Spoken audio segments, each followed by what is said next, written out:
Alessandro Cupizza, allenatore del Centro Giovani Calciatori, che con il cuore è riuscita la squadra bianconera a rimettere in piedi una partita e vincere. Ora poi c'è questo giallo finale da parte del Monza che dice non è vero, non è vero.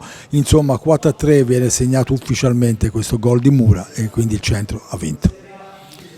Ma io devo dire che non solo col cuore, perché noi avevamo fatto una buona partita, giocata molto bene, tutti i giocatori hanno giocato benissimo. Noi avevamo dei giocatori che venivano da un'influenza importante, un po' sono stati recuperati.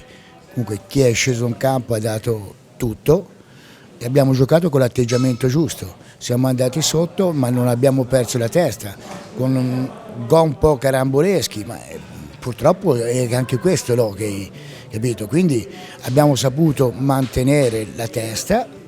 Abbiamo provato e in fondo sì, col cuore, con tutto, però con l'aggressività, che se noi questa aggressività la mettiamo durante gli altri minuti possiamo fare cose migliori.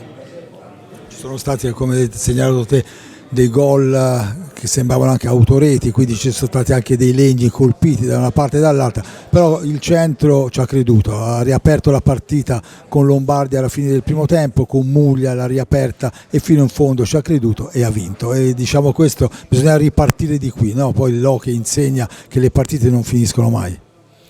Ma le partite non finiscono mai, io sono contento di questi ragazzi perché stanno dimostrando di man mano che si va avanti a avere più carattere, si sta provando a giocare più di squadra.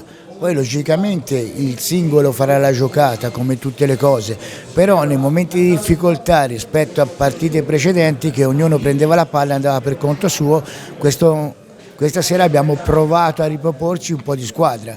Questa è la cosa importante, siamo stati attenti difensivamente, poi attenti, sono stati alcuni episodi che abbiamo pagato caro, che potevano farci perdere completamente la testa e prendere un bel cappotto e invece siamo rimasti lì, quindi questo è da dire grazie ai ragazzi e continuiamo per il nostro cammino. Grazie a voi.